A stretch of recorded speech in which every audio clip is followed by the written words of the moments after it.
Okay, આપણે કાલે start કર્યું હતું ફાઇનાન્શિયલ સ્ટેટમેન્ટ્સ, બરાબર? ફાઇનાન્શિયલ સ્ટેટમેન્ટ્સ એનું બીજું નામ ફાઇનલ એકાઉન્ટ્સ પણ કહેવાય છે, બરાબર? એમાં કરવાનું શું આવશે તમારે? 3 એકાઉન્ટ બનાવવાના છે આપણે. Trading account, profit and loss account અને લાસ્ટ બેલેન્સ શીટ. અને આ જ ઓર્ડરથી પણ તમારે બનાવવાનું છે. પહેલા કંઈક P&L, પછી બેલેન્સ શીટ ને પછી ટ્રેડિંગ, એવું નહીં. આમાં કોઈ ઓર્ડરમાં ચેન્જીસ થશે નહીં. સૌથી પહેલા તમારે ટ્રેડિંગ એકાઉન્ટ બનાવવાનું, એના પછી તમારે પ્રોફિટ એન્ડ લોસ અને લાસ્ટમાં જ બેલેન્સ શીટ. ટ્રેડિંગ એકાઉન્ટ જે છે એ જે આપણે બનાવશું, why do we prepare trading account? કોઈ કહેશે મને એમાં શું કરવા બનાવી? ટ્રેડિંગ એકાઉન્ટ કેમ બનાવી છે? માનિત કે માની આપણે ટ્રેડિંગ એકાઉન્ટ કેમ બનાવ્યું છે? કઈ એમાંથી શું રિઝલ્ટ મળે છે જેના લીધે બનાવીએ છીએ આપણે ટ્રેડિંગ એકાઉન્ટ? કાલે આપણે બનાવ્યું અને એમાં આન્સર આવ્યો તો પ્રોફિટ એન્ડ લોસ. એનો લખ્યા છે ઓલી બધી સેલિબ્રિટી બે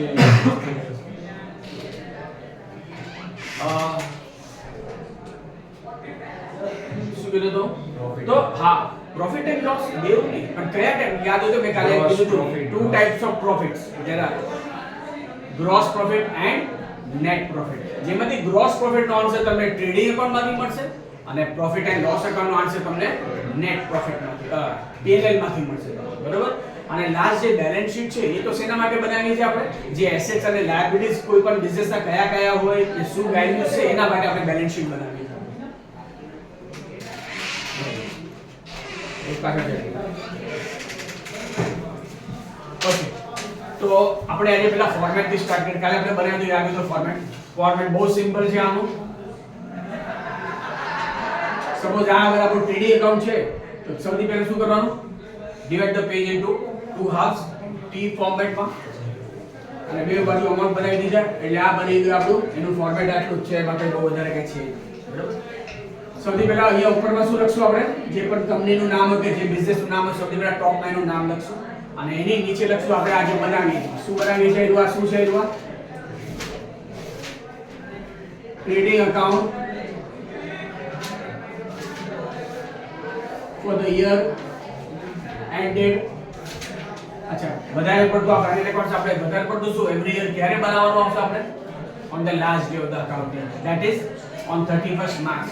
એવરી યર ના 31st March ના દિવસે આપણે બનાવશું અને બનાવી જશું કે આ લાસ્ટ યર જે આખું ગયું એમાં આપણું પરફોર્મન્સ કેવું કર્યું અને આપણી પોઝિશન શું છે, આ બે વસ્તુ ફાઇન્ડ આઉટ કરવાનું. તો ફોર્મેટમાં ટ્રેડિંગ એકાઉન્ટ આવ્યું આ છે, અહીંયા લખી નાખશું આપણે ડેબિટ સાઈડ અને આ છે આપણી ક્રેડિટ સાઈડ. અહીંયા પણ પર્ટિક્યુલર્સ અને અહીંયા અમાઉન્ટ, પર્ટિક્યુલર્સ અને અમાઉન્ટ. આ ફોર્મેટ છે તમારું ટ્રેડિંગ. ટ્રેડિંગ પછી શું બનાવવાનું છે? સેકન્ડ, હું પહેલા એકવાર ફોર્મેટ બનાવી દઉં, પછી એની અંદર આપણે જેની બધી મેટર છે આપણે પછી ડિસ્કસ કરીશું. સેકન્ડ બનાવવાનું તમારે profit and loss account.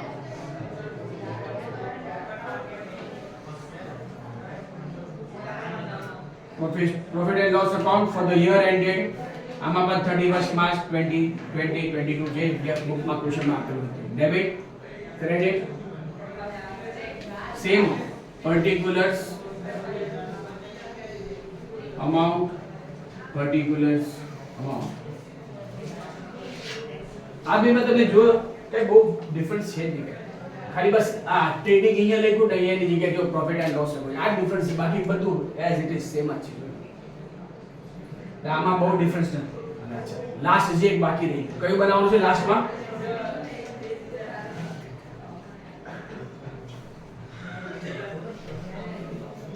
Balance sheet.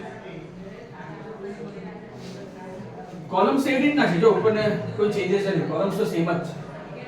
પણ શું ડિફરન્સ છે ને હું તમને હમણાં ક્વેશ્ચન પૂછીશ કે શું ડિફરન્સ છે તમારે મને કહેવાનું છે બેલેન્સ શીટમાં અને ઉપરના બેમાં શું ફરક છે.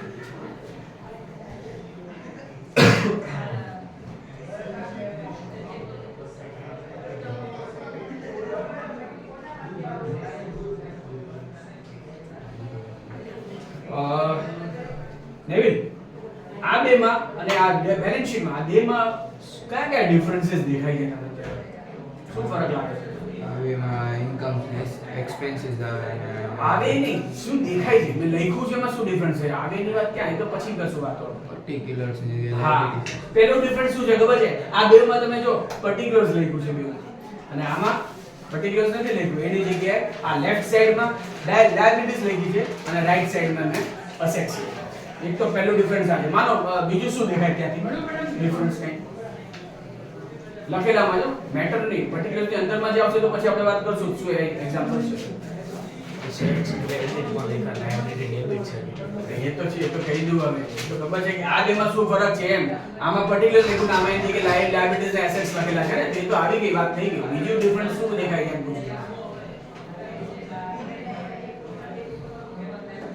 ડેબિટ ક્રેડિટ હા બરાબર છે. બીજો ડિફરન્સ શું છે ખબર છે? આ બેમાં મેં જો ડેબિટ ક્રેડિટ લખેલું છે ચાલ. આમાં કોઈ ડેબિટ ક્રેડિટ નથી લખ્યું. એટલે આમાં ડેબિટ ક્રેડિટ ન આવે હું એમ કહેવાનો મતલબ એ છે. ડેબિટ ક્રેડિટ ખાલી કેમાં લખવાના? આ બેમાં લખવાના. આમાં અગર હશે તો હું કહીશ ડેબિટ સાઈડમાં અહીંયા આવશે ક્રેડિટ સાઈડ હું એમ બોલીશ. પણ આમાં હું કોઈ દિવસ હમણાં હું બોલ્યો ને હમણાં તો હું એમ નતો બોલ્યો ડેબિટ સાઈડ, હું બોલ્યો તો લેફ્ટ સાઈડમાં. એટલે આમાં ડેબિટ ક્રેડિટ આવે નહીં. કેમાં? બેલેન્સ શીટમાં ડેબિટ ક્રેડિટ નથી લખવાનું. બરાબર? આ બીજો ડિફરન્સ. સો કે બીજું કઈ દેખાય કઈ ફરક દેખાતું હોય તો કે ફોર ધ યર હા. ત્રીજું ડિફરન્સ શું છે ખબર છે? આ બેમાં મેં જે ફોર ધ યર એન્ડેડ લખ્યું છે. આ બેવું. અને આમાં મેં ફોર ધ યર એન્ડેડ નથી લખ્યું. આમાં એની જગ્યાએ છે ને એઝ એટ લખ્યું છે. અચ્છા એઝ એટ પણ ચાલે નહીં તો પછી એઝ ઓન પણ ચાલે. બેવ રાઈટ. પણ તોય ફરક શું છે? આમાં એઝ એટ કેમ ફરક છે એવું ડિફરન્સ તમને કહું. આ બેલેન્સ શીટ છે ને એક પર્ટિક્યુલર ડેટ નું દિવસેનું હોય અને આ આખા વર્ષ માટેનું હોય એટલા માટે ફોર ધ યર એન્ડ લખવામાં આવે. અને આ એક પર્ટિક્યુલર ડેટ ના દિવસનું હોય એટલા માટે એઝ ઓન કે તો એઝ એટ. એક તો આ બધા ત્રણ ડિફરન્સ આપણે વાત કરી છે. હજુ એક ડિફરન્સ છે જે હજુ મેં લખ્યું નથી. હવે લખીશ તો ખ્યાલ આવી જશે. ટ્રેડિંગ અને P&L માં ડેબિટમાં આપણે બધા શું લખશું ખબર? બધા 2 થી લખશું અને ક્રેડિટમાં બધા ભાઈ કાલે યાદ હતું કે લખેલું તમને અમુક એક્ઝામ્પલ લખેલા ને સેમ P&L માં પણ અહીંયા બધા શું આવશે? બધા ડેબિટ સાઈડમાં 2 અને ક્રેડિટ સાઈડમાં બધા બાય. પણ જ્યારે બેલેન્સ શીટ બનાવશું એમાં કોઈ 2 કે બાય નહીં આવે. ખાલી ડાયરેક્ટ આઇટમ્સ જ લખી દેવાય. જે આવશે જે એસેટ્સ હોય એસેટ્સ લખી દેવાના. લેન્ડ, બિલ્ડિંગ, ફર્નિચર, મશીનરી એમાં 2 કે બાય આવશે નહીં. આ ચોથો ડિફરન્સ કહી શકો. ક્લિયર છે? અત્યાર સુધી ડિફરન્સ શું છે એ મેં ખાલી કહી દીધું. હવે આપણે વાત કરીએ એની અંદરમાં જે પર્ટિક્યુલર્સ કે જે આ બધું એમાં શું આવે, ક્યાં શું આવે આપણે હવે જાણવાની જરૂર છે. ક્લાસિફિકેશન જેને કહેવાય ગ્રુપ કરતા. સૌથી પહેલું મેં તમને કાલે યાદ હોય તો કીધું હતું ટ્રેડિંગ અકાઉન્ટમાં ડેબિટ સાઈડમાં શું આવે. જો એક વસ્તુ યાદ રાખજો, આ બેવ જે છે ને આ બેવ એટલે કયું? હું વાત કરું છું ટ્રેડિંગ અને P&L. આ બેવમાં છે ને બધી રેવન્યુ આઇટમ્સ જ આવે. રેવન્યુ આઇટમ્સ એટલે શું? રેવન્યુ અહીંયા આ બેવ બાજુ રેવન્યુ એક્સપેન્सेस આવશે અને આ બેવ બાજુ રેવન્યુ ઇન્કમ્સ આવશે. અને આ બે બાજુ શું આવે ખબર છે? આ બેમાં કેપિટલ આઇટમ્સ આવે. કેપિટલ આઇટમ્સ એટલે અહીંયા કેપિટલ રેવન્યુ આવે અને અહીંયા કેપિટલ એક્સપેન્ડિચર આવે. તમને આ બધી વસ્તુ જે છે ને આ રેવન્યુ અને કેપિટલમાં ડિફરન્સ શું છે? આપણે જ્યારે આઈટમ 11 સ્ટાર્ટ થયું તમારું જ્યારે પેલો યાદ હતો પેલું ટર્મિનોલોજી હતું એક ચેપ્ટર જેમાં અકાઉન્ટિંગ ટર્મ્સ આપણે બધા કર્યા હતા. તો એમાં આવી ગયું તો ઓલરેડી કેપિટલ એક્સપેન્ડિચર અને રેવન્યુ એક્સપેન્ડિચર એટલે શું, કેપિટલ ઇન્કમ રેવન્યુ ઇન્કમ એટલે શું એ બધું આવી ગયું. યાદ રહો ને તો રેવન્યુ આઇટમ એટલે શું ખબર? એવી આઇટમ જે છે ને કન્ટિન્યુઅસ નેચરની હોય. કન્ટિન્યુઅસ એટલે જે એવરી યર થતી જ રહેતી હોય. કન્ટિન્યુઅસ નેચરની સાયકલ એનું ચાલતું જ રહેતી હોય એને કહેવાય. જે ફ્રીક્વન્ટલી થયા જ કરે એને કહેવાય રેવન્યુ આઇટમ. અને એનું જે બેનિફિટ છે ને એક્ઝોસ્ટ થઈ જાય એને કહેવાય રેવન્યુ આઇટમ્સ. અને કેપિટલ આઇટમ સૌથી પહેલી વસ્તુ કહું તો એ કન્ટિન્યુઅસ નેચર ન હોય, એ કોઈક જ વાર થાય, ઇન્સિડેન્ટલ નેચર. અને એનું જે બેનિફિટ છે ને એક વર્ષમાં ન ખતમ થાય. હવે જેમ કે એક્ઝામ્પલ વાત કરું એ અહીંયા આવે જેમ કે મેં તમને શું કીધું અહીંયા આવે કેપિટલ એક્સપેન્ડિચર અને આ બે બાજુ શું આવશે? રેવન્યુ એક્સપેન્ડિચર આવશે. તો એક્ઝામ્પલ જેમ કે હવે હું આપું સેલરી જે છે ને એ કયું કહેવાય ખબર? એ રેવન્યુ એક્સપેન્ડિચર. સેલરીનો ખર્ચો કેવો ખર્ચો છે? પૈસા આપી દીધા સેલરીના અને એમ્પ્લોય પાસેથી આખું કામ આપણે લઈ લીધું આપણે એટલે એ પૈસા આખા એક્ઝોસ્ટ થઈ ગયા એટલે એ રેવન્યુ એક્સપેન્ડિચર. પણ અગર હું એમ કહું મશીનરી તો મશીનરી પણ એક્સપેન્ડિચર જ છે. પૈસા મશીનના પણ આપ્યા જશે આપણે. પણ એ મશીનરી જે છે એ રેવન્યુ એક્સપેન્ડિચર નથી. કેમ? કારણ કે એ પૈસા જે આપ્યા છે એ મશીન જે છે એ ખાલી આપણે એક વર્ષ જ યુઝ નથી કરવાનું, એને આપણે ઘણા વર્ષો સુધી યુઝ કરતા જવાનું કન્ટિન્યુઅસલી. એટલે અહીંયા બધા જેટલા ફિક્સ એસેટ બધા એસેટ જે છે ને એ બધા અહીંયા લખવાના છે. એ બધા કેપિટલ આઇટમ્સ નો હોય એટલા માટે. અને અહીંયા બધા રેવન્યુ આઇટમ્સ આવશે. મેં તમને હમણાં જ કીધું અહીંયા બે રેવન્યુ એક્સપેન્ડિચર આવે અને અહીંયા કેપિટલ એક્સપેન્ડિચર આવશે. સેમ વે આ બે જગ્યાએ રેવન્યુ ઇન્કમ આવશે, અહીંયા કેપિટલ ઇન્કમ આવે. હવે વાત કરીએ બધાનું ત્રણેયમાં શું ડિફરન્સ આવશે. પહેલા વાત કરું તો ટ્રેડિંગમાં ડેબિટ સાઈડમાં શું આવે તો કાલે આપણે ડિસ્કસ કર્યું હતું સ્વામી અહીંયા કઈ આઇટમ્સ આવે બધી અહીંયા એક્ઝામ્પલ કયા એટલે એક્ઝામ્પલ તો ઠીક છે એક્ઝામ્પલ પછી પહેલા તો અહીંયા કયું ગ્રુપ આવે શું આવે એ બધું કઈ ટાઈપનું આવે છે હા કેવી ટાઈપના મારે જાણવું છે ડાયરેક્ટ હા ટ્રેડિંગના ડેબિટ સાઈડમાં છે ને બધા ડાયરેક્ટ એક્સપેન્સ આવે અને ટ્રેડિંગના ક્રેડિટ સાઈડમાં બધા ડાયરેક્ટ ઇન્કમ આવે અહીંયા બેવ ડાયરેક્ટ વાળી આઇટમ્સ આવે પણ અહીંયા ડાયરેક્ટ એક્સપેન્સ આવે અહીંયા ડાયરેક્ટ ઇન્કમ આવે અને જે P&L છે એમાં તો પછી શું આવશે અહીંયા બધા ઇનડાયરેક્ટ એક્સપેન્સ આવશે અહીંયા બધા ઇનડાયરેક્ટ ઇન્કમ્સ આવશે બરાબર અને અહીંયા તો લખેલું છે અહીંયા બધી લાયબિલિટીઝ આવશે અને અહીંયા બધા એસેટ્સ આવશે હવે વાત કરીએ તો એક્સપેન્સીસ તો બરોબર પણ ખબર કે ના પડે કે કયા ડાયરેક્ટ એક્સપેન્સ છે તો કયા ઇનડાયરેક્ટ એક્સપેન્સ છે તો એનું પણ આપણે કાલે વાત કરી હતી ડાયરેક્ટ એક્સપેન્સ એટલે કયા એક્સપેન્સ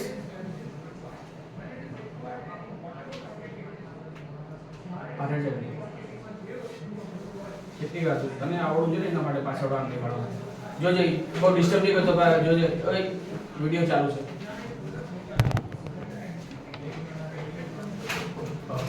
હા તો શું કહેતો તો કે આપણે ખબર કેતા પડે કે ડાયરેક્ટ એક્સપેન્સ કોને કહેવાય અને ઇનડાયરેક્ટ એક્સપેન્સ કોને કહેવાય તો ડાયરેક્ટ એક્સપેન્સ એને કહેવાય જે આપણે ડાયરેક્ટલી ગુડ્સ પર કરીએ at the time of purchase અને એ જ્યાં સુધી આપણા પ્રીમિસિસમાં સેલેબલ કન્ડિશનમાં નથી આવી જતા ને માર્કેટેબલ કન્ડિશનમાં તો ત્યાં સુધી જેટલા પણ એક્સપેન્સ એની પાછળ થયા ને બધા એના ડાયરેક્ટ એક્સપેન્સ જ છે અને કાલે આપણે યાદ હતો આપણે બધી આઇટમ્સ એક્ઝામ્પલ પણ લખેલા આપણે જેમાં બે વસ્તુની જગ્યા તો ફિક્સ જ કીધી હતી મેં કાલે તમને દેવિલ કઈ બે વસ્તુ હતી જે એટલે એની આમાં એ પહેલા જ લખવાનું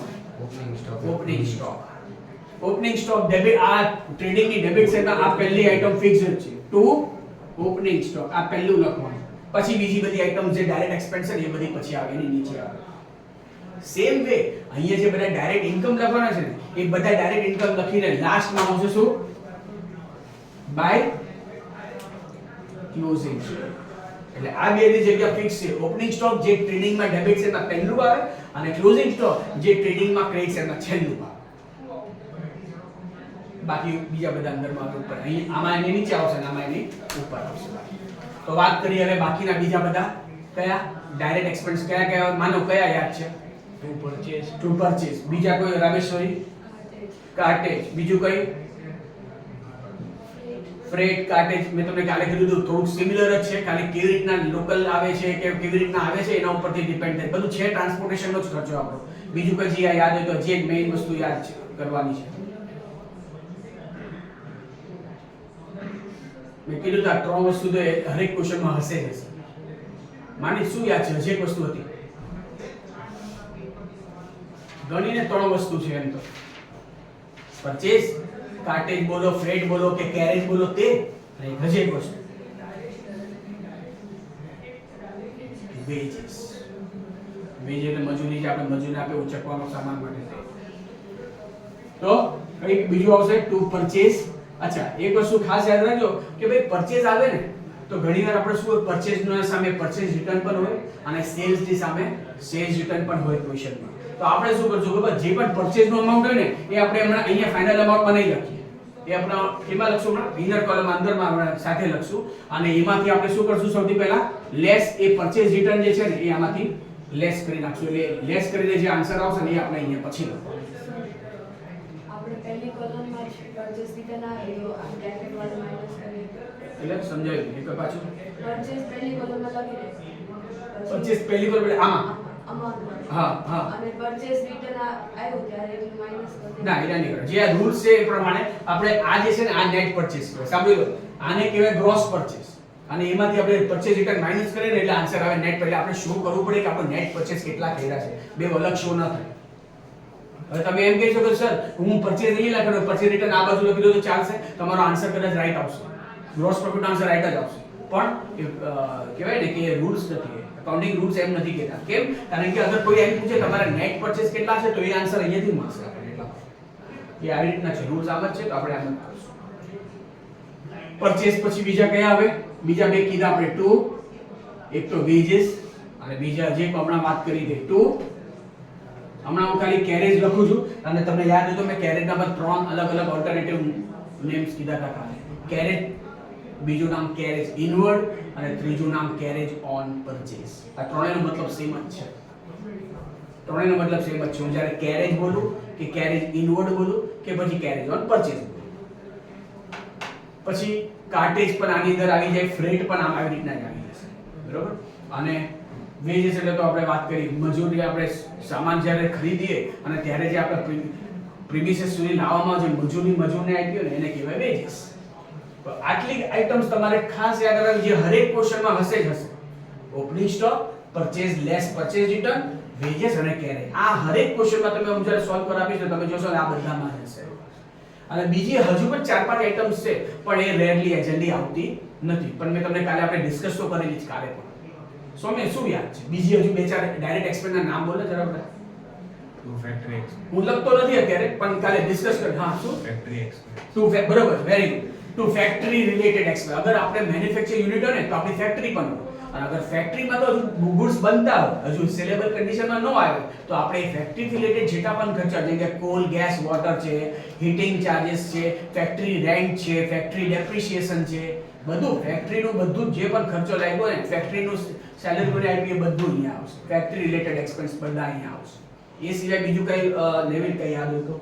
ઓક્ટ્રોય. Very good, octroi. પેલું ચકાક ભરીએ તે આપણે વાત થઈ હતી કાલે. પછી બીજું કઈ માનિત કઈ યાદ આવતું હોય તો? પેકેજિંગ. Very good. અચ્છા ભાઈ કે પેકેજિંગ એક્સપેન્સ કાલે કીધું તો ને પેકેજિંગ એક્સપેન્સ એટલે કોઈ એવા એક્સપેન્સ ગુડ્સ પર એવું કરતો હોય જે એને સેલેબલ કન્ડિશનમાં લાવવા માટે આપણે મિનિમમ એનું કરવું જરૂરી છે. એના નહીં તો એના વગર આપણે એ કહેવાય ને કે હાઇજેનિક ને માર્કેટેબલ નહીં કહેવાય. તો બરાબર છે. પેકેજિંગ એક્સપેન્સ પર આની અંદર આવશે. બહુ છે. આટલા તમારે યાદ રાખવાના છે. હા બીજા કોઈ? ઠીક છે. ઇન્સ્યોરન્સ એટલે પેલા ટ્રાન્ઝિટ ઇન્સ્યોરન્સ આપણે કહેતા બરાબર છે. પણ આપણે કાલે વાત કરી હતી. Very good. ટ્રાન્ઝિટ ઇન્સ્યોરન્સ અગર ત્યાંથી આપણે જ્યાંથી સામાન લઈએ છીએ અગર આપણે ઇન્સ્યોરન્સ કરાવીએ છીએ એ પણ. હા બીજું કઈ યાદ છે? બરાબર છે. આ બધા એક્ઝામ્પલ્સ એના છે ડાયરેક્ટ એક્સપેન્સ જે આપણે ડેબિટ સાઈડમાં આવશે. મેં લખ્યા નથી પણ એ કીધું એમ to octroi, to packaging expense, to factory related expense, to transit insurance. બીજું કઈ યાદ આવ્યું છે? હા એ તો કહેજો. બહુ છે. ચાલો ઠીક છે. આ બધા ડાયરેક્ટ એક્સપેન્સ. અને હવે વાત કરીએ ડાયરેક્ટ ઇન્કમની. તો ડાયરેક્ટ ઇન્કમ એટલે શું? જે આપણે ગુડ્સ ને વેચતા ટાઈમે જે ડાયરેક્ટ ઇન્કમ કરી એને ડાયરેક્ટ ઇન્કમ કહેવાય. અને ડાયરેક્ટ ઇન્કમ એક જ છે એન્ડ ધેટ ઇઝ સેલ્સ. અને પરચેઝ ની જેમ આમાં પણ એવું હોય જેના પરચેઝ ની સામે પરચેઝ રિટર્ન હોય ને સેમ વે સેલ્સ ની સામે શું હોય?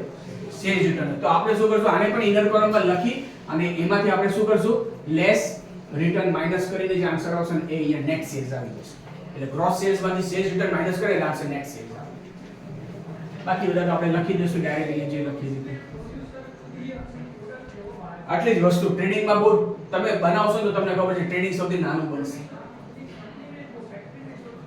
આટલું પૂરું થાય એટલે ટ્રેડિંગ કાર્ડ આમ તો પૂરું થઈ ગયું પણ હજુ ક્લોઝ નથી. ક્લોઝિંગ કરવાનું બાકી છે. તમને યાદ હોય તો જેને લેજરમાં આપણે ખબર પેલું બેલેન્સિંગ કરતા હતા. Balance credit down brought down આપણે પોસ્ટિંગ કર્યા પછી સેમ વે આમાં પણ બેલેન્સિંગ કરવાનું છે. પણ આ બેલેન્સિંગ એટલે બેલેન્સની જેમ નથી કરવાનું. થોડું અલગ રીતના છે. જો તમને હમણાં આપણે વાત કરી કે ડેબિટ સાઈડમાં શું છે બધા? આ બધા શું છે? ડાયરેક્ટ એક્સપેન્સ છે. અને આ બાજુ શું છે? બધી ડાયરેક્ટ આ બાજુ એટલે ક્રેડિટ સાઈડમાં ડાયરેક્ટ ઇન્કમ છે. નોર્મલી એવું છે કે આ ડાયરેક્ટ ઇન્કમ વધારે હોય કોના કરતા? ડાયરેક્ટ એક્સપેન્સ કરતા વધારે. નોર્મલી હરેક તમે 10 સમ કરશો તો એમાંની 8 સમમાં તો એવું હશે કે ડાયરેક્ટ ઇન્કમ એટલે ક્રેડિટ સાઈડ જ વધારે છે. અને જ્યારે આ સાઈડ વધારે હોય ને એના માટે આપણે શું કામ કર્યું? We have earned a gross profit. આપણે ગ્રોસ પ્રોફિટ નો આન્સર આવશે. કેવી રીતના કરશું? સપોઝ આનું ટોટલ જે છે 2 લાખ આવે તો 2 લાખ અહીંયા લખી નાખશું. એ જ સેમ ટોટલ 2 લાખ અહીંયા પણ લખશું અને અહીંયા લખી નાખશું. પછી લાસ્ટ પર શું? 2 ગ્રોસ પ્રોફિટ કેરીડ ડાઉન એવું લખશે. અને આ ટોટલ માંથી આ ટોટલ માઈનસ કરીને આ જે આન્સર છે ને એ આપણો ગ્રોસ પ્રોફિટ નો આન્સર આવી ગયો. પણ 10 માંથી 8 માં તો આવી રીતના થશે પણ એકાદ બે એવા પણ સમ હશે કે જેમાં તમારું ડેબિટ સાઈડો વધારે છે. એટલે કે ડાયરેક્ટ એક્સપેન્સ ડેબિટ સાઈડો વધારે હશે કોના કરતા? ડાયરેક્ટ ઇન્કમ કરતા. તો શું કરશું? તો પછી આ ટોટલ અહીંયા લખી નાખશું. એ જ ટોટલ અહીંયા લખી અને અહીંયા લખવું પડશે આપણે લાસ્ટ બાય શું લખશું આપણે? By gross loss carried down. આ આન્સર તો પછી ગ્રોસ લોસ નો આવશે. આપણે મારા ખ્યાલથી કાલે આ તો અહીંયા સુધી કર્યું હતું આપણે. અહીંયાથી બાકી હતું.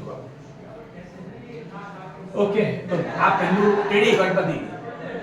નેક્સ્ટ હવે આપણે કયું બનાવવાનું? પ્રોફિટ એન્ડ લોસ ફોર્મેટ તો બનાવી દીધું છે અને આપણે હમણાં વાત કરી ડેબિટ સાઈડમાં શું આવે હવે માનો અહીંયા શું આવશે હવે ડેબિટ સાઈડમાં શું આવે P&L ના ડેબિટમાં બધા ઇનડાયરેક્ટ એક્સપેન્સ આવશે અને ક્રેડિટ સાઈડમાં શું આવશે તો બધા ઇનડાયરેક્ટ ઇન્કમ આવશે બાકી ડાયરેક્ટ તો બધું અહીંયા આવી ગયું હવે ઇનડાયરેક્ટ નીચે આવશે અચ્છા એ બધું લખતા પહેલા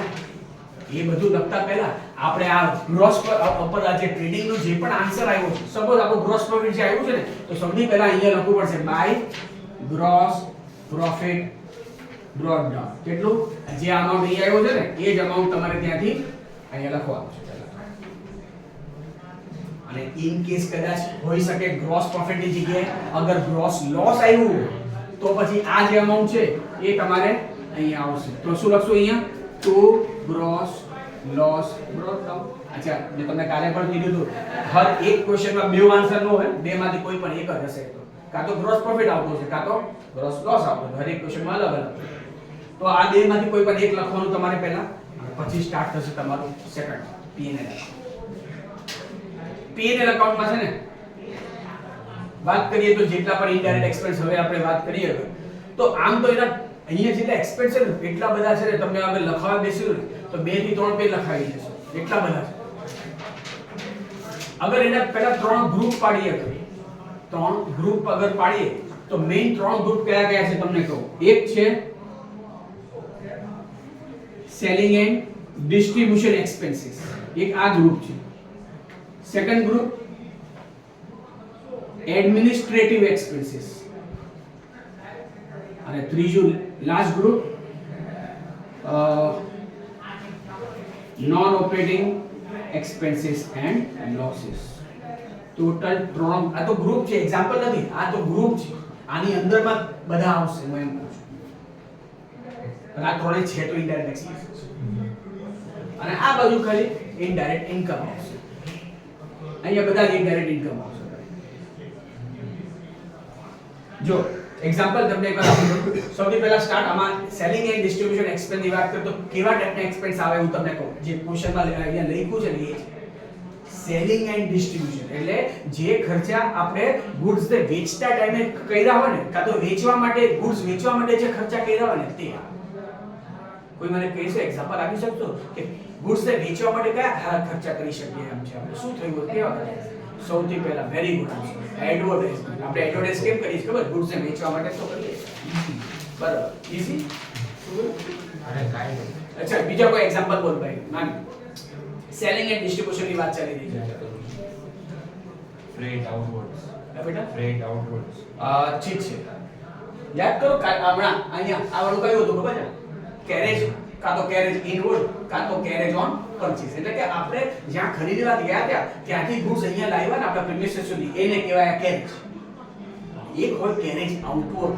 જેનું બીજું નામ છે કેરેજ ઓન સેલ્સ એ કેરેજ છે ખબર છે આપણે જ્યારે આપણા કસ્ટમરને ગુડ્સ વેચીએ નોર્મલી તો બધા નવા કસ્ટમરને તો આપણે ખાલી ગુડ્સ અહીંયા આપી દઈએ એટલે આપણું કામ પૂરું થઈ ગયું પણ અમુક બહુ જૂના કસ્ટમર હોય ને રેગ્યુલર કસ્ટમર હોય જેમાં આપણને પ્રોફિટ પણ સારું થતું હોય તો ઘણીવાર આપણે કેવી સર્વિસીસ આપીએ ખબર આપણે કહીએ ભાઈ સપોઝ સામેવાળા ભાઈનું નામ છે મહેશભાઈ આપણે બહુ જૂનો કસ્ટમર છે અને સારું એવું પ્રોફિટ આપણે દર વર્ષે કરીએ છીએ તો આપણે કહીશું મહેશભાઈ આ તમારો સામાન હું રેડી પણ કરી દઉં છું અને તમે ટેન્શન નહીં લો તમે તમારે પહોંચી જાઓ તમારા હું તમને તમારું જે એડ્રેસ છે મારી પાસે છે હું મોકલી દઉં તમારે એટલે આપણે આવી સર્વિસીસ આપીએ કે આપણે કોઈના ડોર સ્ટેપ સુધી આપણે પહોંચાડી દઈએ સામાન તો એને કહેવાય કેરેજ આઉટવર્ડ કાં તો કેરેજ ઓન સેલ્સ એટલે એ કેમાં આવશે આ P&L માં જ આવશે પણ આ ગ્રુપમાં સેલિંગ એન્ડ ડિસ્ટ્રીબ્યુશન એક્સપેન્સ બીજું કોઈ કેમ સેમ્પલ દે સેમ્પલ એટલે એડવર્ટાઇઝ ડિસ્કાઉન્ટ અલાઉ ડિસ્કાઉન્ટ પર આપણે કોને અલાઉ કરીએ ખબર આપણા ડેટર્સ ને એટલે કે આપણા કસ્ટમરને જ કરીએ ને તો કસ્ટમરને વેચીએ છે ને ગુડ્સ તો એમાંથી એક્સપેન્સ આવ્યું ને આવ્યું બરાબર ડિસ્કાઉન્ટ અલગ પણ આની અંદર આવશે વાંધો ઠીક છે ઇન્સ્યોરન્સ આમાં ના સેકન્ડ વાત છે અચ્છા આપણે અગર સેલ્સમેન હોય ને આપણા ખબર છે તો સેલ્સમેન ને સેલરી આપે તો સેલ્સમેન પર તો ગુડ્સ જ વેચે છે ને તો આપણે ગુડ્સ વેચે છે એમાં ખર્ચો થાય ને સેલરી ટુ સેલ્સમેન પણ એમાં જ આવશે પછી ઘણી જગ્યાએ આપણે ખબર ડિલિવરી ઘણી વાર આપણે સપોઝ મેં તમને હમણાં નહીં કીધું કોઈ જગ્યાએ આપણે પ્રોવાઈડ ડોર સ્ટેપ સુધી આપણે પ્રોવાઈડ કરીએ કોઈ બીજાના, તો આપણે એવી વેન જ રાખી છે સબ ડિલિવરી વેન રાખી જેને આપણે વાત કરીએ પિઝા વાળા છે, પિઝા વાળા ખબર આપણે ઘર સુધી આપણને દેવા આવે છે ડિલિવરી દે, તો એ લોકોને એ ખર્ચો પણ તો નથી લાગતો પેલો જે માણસ અહીંયા આપણે સુધી આપી જાય છે એને પણ પેટ્રોલનો ખર્ચો લાગશે, એને પગાર આપવાનો એ પિઝા વાળાને, તો એ ખર્ચો શું છે આપણે ગુડ્સ વેચે છે એની પાછળ જ આ બધા ખર્ચા એ કંપનીને લાગે છે, તો ડિલિવરી વેન એક્સપેન્સીસ પણ એમાં જ આવી જાય. સેલ્સમેન ને સેલરી પણ આપે, સેલ્સમેન ને ઘણી વાર કમિશન પણ આપે કે ભાઈ હું તને પગાર તો દર મહિને 10,000 આપીશ પ્લસ તું જેટલું સેલ્સ કરશે ને એમાં 1% તને કમિશન પણ આપીશ. એવી રીતના ઘણી વાર આપણે ઇન્સેન્ટિવ આપે આપણા સેલ્સમેન, તો કમિશન પણ એક જાતનું આમાં જ આવી જાય. કેમ ના આમાં નહીં. ચલો હવે તો હવે એની જ વાત કરીએ. સેકન્ડ કયું? Administrative expense. એડમિનિસ્ટ્રેટિવ શું? આપણે એડમિનિસ્ટ્રેટ કરવા માટે કે આપણે ઓફિસ કે બિઝનેસ રન કરવા માટે અમુક ખર્ચા થતા ને ઓફિસના જે ખર્ચા થતા ને એ બધા. એક્ઝામ્પલ હમણાં બે ત્રણ તો આવી જ છે. એક તો સપોઝ આપણે બિઝનેસ પોતાના પ્રોપર્ટી પર નથી, રેન્ટલ પ્રોપર્ટી છે, તો રેન્ટ જે આપશું એ administrative expense. Electricity expense, telephone expense, insurance, repair, હા કોઈ કઈ પણ વસ્તુ તૂટી ગઈ રિપેર કરાયું, રિપેરિંગ એક્સપેન્સ. ફર્નિચર તો આ અહીંયા એસેટ છે, તો ફર્નિચર ની નોર્મલ ખર્ચા, પરચુન ખર્ચા જે આપણે રેવન્યુ એક્સપેન્ડિચર ની વાત ચાલી રહી છે ખબર આ બધું. હા શું બોલ ભાઈ?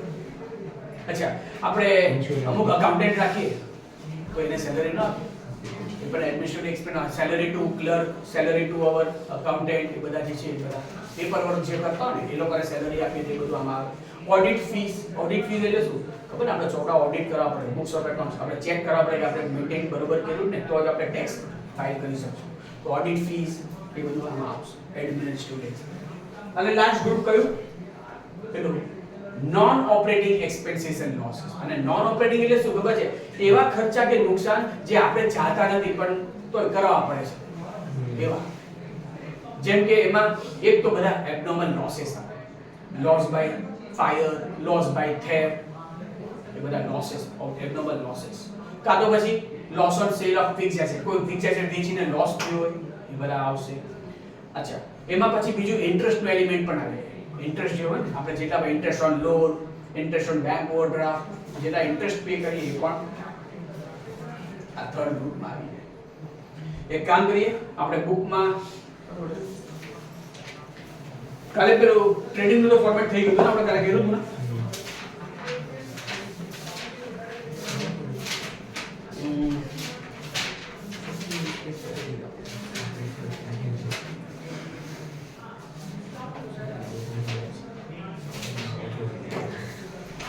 પેજ નંબર 18.27 પર આવે આ બુકમાં તો લખ્યું છે 18.27 મળ્યું. પેલું લખ્યું ને format of profit and loss મળ્યું બધું મળ્યું ને. તો એટલે આમાં શું છે બોલ ભાઈ સ્વામી તને બહુ હસવું આવે. જોક્સ તો હજુ બહુ બોલો નથી કે પણ તને હસવું તરત આવી જાય. પીએનએલ ની હવે આપણે જોઈ લઈએ ડેબિટ સાઈડમાં જો બધી આપણે એ લોકો શું કર્યું ગ્રુપ પણ નથી લખ્યું, બધું એકસાથે મિક્સ જ કરી નાખ્યું. વાંધો તમે પણ આઈટા લખો બધું એકસાથે લખી દેવાનું. જો સૌથી પહેલા તો જો સૌથી પહેલા ટુ ગ્રોસ લોસ અગર હોય તો લોસ આવ્યો હોય ઉપરથી તો પહેલા ટુ ગ્રોસ લોસ લખવાનું, પછી બધી આઇટમ્સ ઇનડાયરેક્ટ એક્સપેન્ડિચર લખવાની. તો જો કઈ કઈ લખી જો વાંચી લઈએ. અચ્છા પેલું કાલનું યાદ છે પેલું વેજીસ વાળું કંઈક મેં કાલે કીધું હતું તમને લોકોને? વેજીસ આવે તો આમાં આવશે અને સેલરીઝ આવે તો આમાં. પણ ઘણી વાર ક્વેશ્ચનમાં વેજીસ એન્ડ સેલરીઝ આપે તો જે વેજીસ પહેલો વર્ડ છે ને એને કન્સિડર, તો વેજીસ એન્ડ સેલરીઝ આમાં આવશે અને સેલરીઝ એન્ડ વેજીસ લખવું કદાચ તો પછી આમાં. બાકી બેવ સેપરેટ હોય તો કઈ વાંધો નથી. વેજીસ ડાયરેક્ટ એક્સપેન્સ છે અને સેલરીઝ ઇનડાયરેક્ટ એક્સપેન્સ છે. તો સેપરેટ હોય તો બે અલગ અલગ આવશે. આ તો વાત થઈ છે બે એક જ કોમ્બાઈન કરીને આપ્યું હોય તો ની આપણે તમને કીધું હતું કાલે ફર્સ્ટ વર્ડ આપણે કન્સિડર કરશું. ઓકે તો ટુ સેલરી સ્કીમ આવશે, આમાં જ આવશે. પછી શું છે? ટુ રેન્ટ, પછી ટુ શું છે પ્રિન્ટિંગ એન્ડ સ્ટેશનરી, એ તો એડમિનિસ્ટ્રેટિવ માં આવશે. પ્રિન્ટિંગ એન્ડ સ્ટેશનરી શું આપણે કોઈ ઝેરોક્સ કરાય આ તે કરાય પ્રિન્ટિંગ ના બધા પૈસા. પછી ટુ પોસ્ટેજ એન્ડ કુરિયર ચાર્जेस, આપણે પોસ્ટિંગ કર્યો કશે કુરિયર કર્યું લેવું કે એની અંદર આવશે. ટેલિફોન એન્ડ ઇન્ટરનેટ એક્સપેન્સીસ એ બધા આમાં આવશે. To insurance, to repairs. અચ્છા ડેપ્રિસિએશન પણ તમને ખબર હોય તો એ પણ એક્સપેન્સ જ છે આપણું, એ પણ અહીંયા જ આવશે. પીએનએલ ના ડેબિટ સાઈડમાં ડેપ્રિસિએશન. પછી ઇન્ટરેસ્ટ એ તમને વાત કરી ને non operating interest expense, general expense. General expense આપણે એમાં એડમિનિસ્ટ્રેટિવમાં ગ્રુપમાં લખી દઈશું જનરલ એક્સપેન્સ.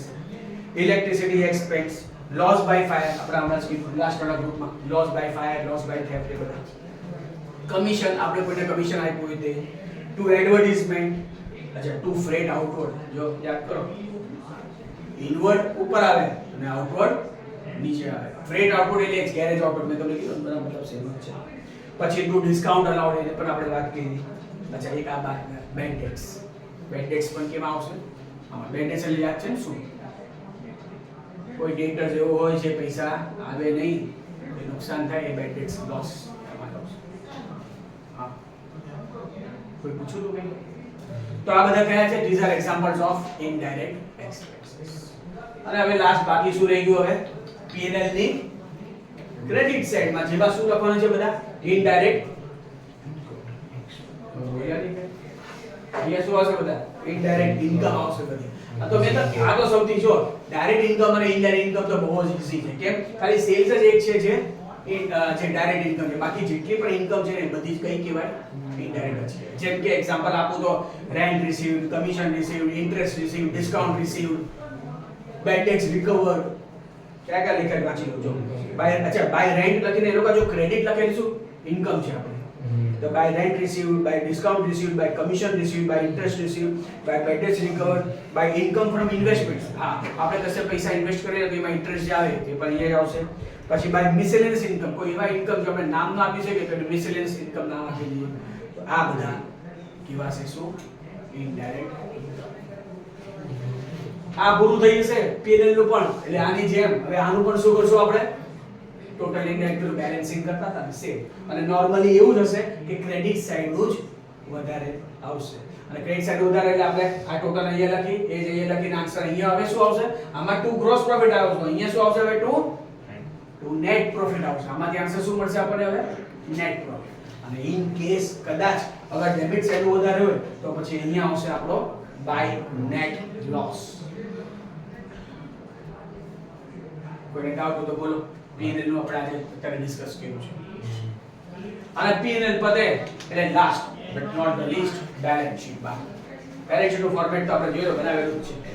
અચ્છા તમે યાદ કરો આમાં એટલે ટ્રેડિંગ માં બે આઇટમ ફિક્સ હતી એની જગ્યા કઈ કઈ?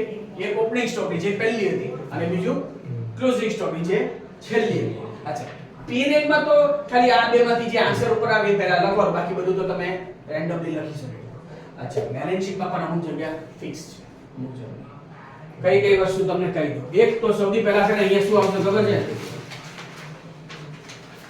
શું લખવાનું? કેપિટલ. જે ઇનર કોલમમાં લખવાનું. કેમ? આમાં એડ થશે સૌથી પહેલા તો અગર સપોઝ નેટ પ્રોફિટ આમાંથી આન્સર નેટ પ્રોફિટ આવ્યો છે ને તો પ્રોફિટ કોનું હોય? પ્રોફિટ અગર થાય ને તો એ પણ એન્જોય કોણ કરે? ઓનર જ કરે. અને ઇન કેસ લોસ થાય તો પણ બેર કોણ કરશે? ઓનર જ કરશે. એટલે નેટ પ્રોફિટ આવે તો શું કરવાનું? એમાં કેપિટલમાં આપણે એને એડ કરી દેવાનું નેટ પ્રોફિટ. જે આનો આન્સર અહીંયા આવ્યો છે ને બાય સોરી અહીંયા લખ્યો છે ને આ સાઈડ વધારે છે એટલે તમે અહીંયા લખ્યું છે ટુ નેટ પ્રોફિટ એ પછી શું કરવાનું? અહીંયા એડ કરી દેવાનું.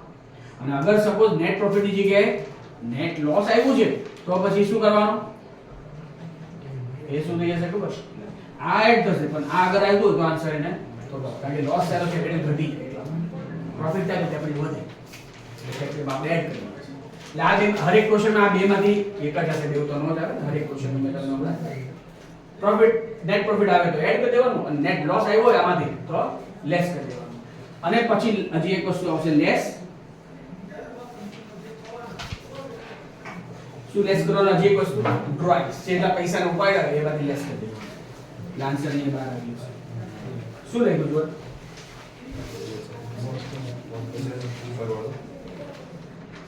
અરે રેવા જાવ એટલામાં તમે બંધ નતું કરો. બંધ કર્યું? પોઝ કર્યું.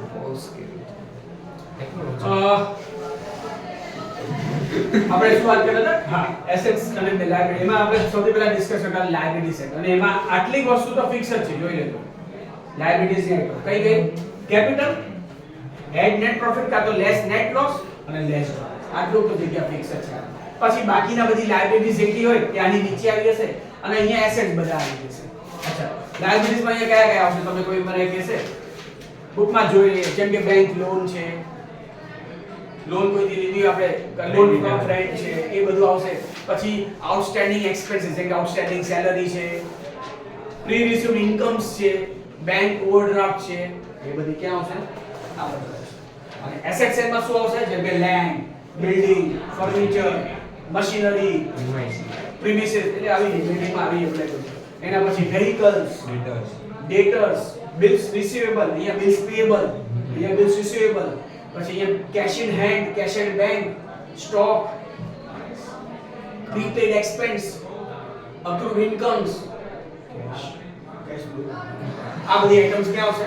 એસેટ સાઈડમાં. પેજ નંબર તમે એના માટે ફોર્મેટ જો તો બેલેન્સ શીટનું ફોર્મેટ જો તો તમે ફટાફટ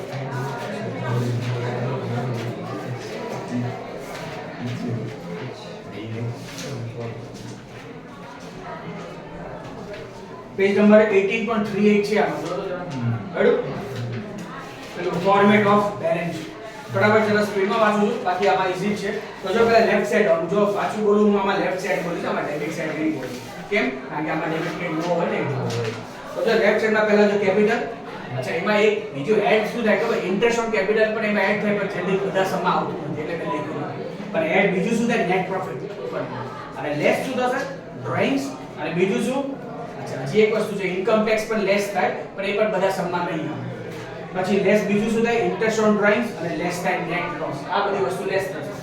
એડ કયું થશે ને લેસ કયું થશે જોઈ લેજો. Capital, add interest on capital અને એડ નેટ પ્રોફિટ. આટલું એડ થશે. એમ તો હજી એક વસ્તુ એડ થાય, એડિશનલ કેપિટલ અગર લાવ્યો હોય તો એ પણ આમાં એડ થાય. અને લેસ શું થશે? Drawings, interest on drawings, income tax અને નેટ લોસ. આ બધી વસ્તુ એમાં લેસ કરેલા આન્સર નેટ અમાઉન્ટ પછી અહીંયા આઉટર કોલમમાં લખો. આ આપણું ફાઇનલ ક્લોઝિંગ કેપિટલ. અને એ સિવાય બીજા કયા લાયબિલિટીઝ છે? તો reserves, loans, bank overdraft, funds, creditors, bills payable, આ બધું લાયબિલિટીઝ આ બધું આવશે.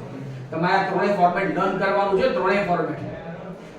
અને રાઈટ સાઈડમાં એસેટ સાઈડમાં શું આવશે? તો જો ગુડવિલ એટલે ઇન્ટેન્જિબલ એસેટ્સ પણ આવે અને ટેન્જિબલ એસેટ્સ પણ આવે. તો goodwill, plant and machinery, land and building, patents, trademarks, furnitures, investments, debtors, loans. અચ્છા અહીંયા લોન છે, અહીંયા લોન આપણે કોઈને લોન આપી હોય, લોન ટુ એ આમાં આવશે. અને લોન ફ્રોમ હોય તો લાયબિલિટી સાઈડમાં આવશે. આપણે લોન લીધી હોય તો લાયબિલિટી કહેવાય, પણ આપણે કોઈને લોન આપી હોય તો એ અસેટ કહેવાય. એ આ બાજુ આવશે. પછી closing stock, cash at bank, cash in hand, આ બધા. હજુ પણ આમાં ઘણા બધા છે, બધા નથી લખ્યા પણ મેં આમ કીધા છે એટલે મને યાદ. તમારે આ ત્રણ ફોર્મેટ એક તો સૌથી પહેલા હોમવર્ક માટે છે ને લર્ન કરવાના છે. કાલનું હોમવર્ક સાંભળી લેજો. કાલનો સેટરડે છે, 6 to 7 નો ટાઈમિંગ આપો. અને કાલે હોમવર્કમાં હું તમને લોકોને છે ને આ ત્રણ ફોર્મેટ તમે લર્ન કરીને આવશો ને એટલે હું તમને કાલે આવીને એમ પૂછીશ કે ભાઈ રામેશ્વરી બોલ તો ડિસ્કાઉન્ટ રિસીવ્ડ ક્યાં? તો તમારે મને ખાલી એટલું કહેવાનું સર પ્રોફિટ એન્ડ લોસ ના ક્રેડિટ સાઈડમાં. હું બોલતો ભાઈ પરચેસ ક્યાં આવે માનો તો તમારે કહેવાનું સર ટ્રેડિંગ ના ડેબિટ સાઈડમાં. તમારે આવી રીતના આન્સર મને કહેવાનો કયું આ ત્રણમાંથી કોઈનું નામ અને ડેબિટ અને ક્રેડિટ સાઈડ. આમાં ડેબિટ કેટલો છે એની જગ્યાએ લાયબિલિટીઝ કાં એસેટ્સ બોલવાનું. એટલે તમારે ખાલી એટલું કહેવાનું મને કે ક્યાં આવશે. હું જે બોલ્યો ખબર પડી ગઈ તમને. એના માટે તમારે આ ત્રણેય ફોર્મેટ જે બુકના આપણે કર્યા ને એ તમારે લર્ન ખાલી કરવાનું છે. આજે રિટર્ન હોમવર્ક નથી આવ્યું પણ કાલથી આપીશ કારણ કે કાલથી આપણે સમ સ્ટાર્ટ કરવા જે કામ. ચાલો.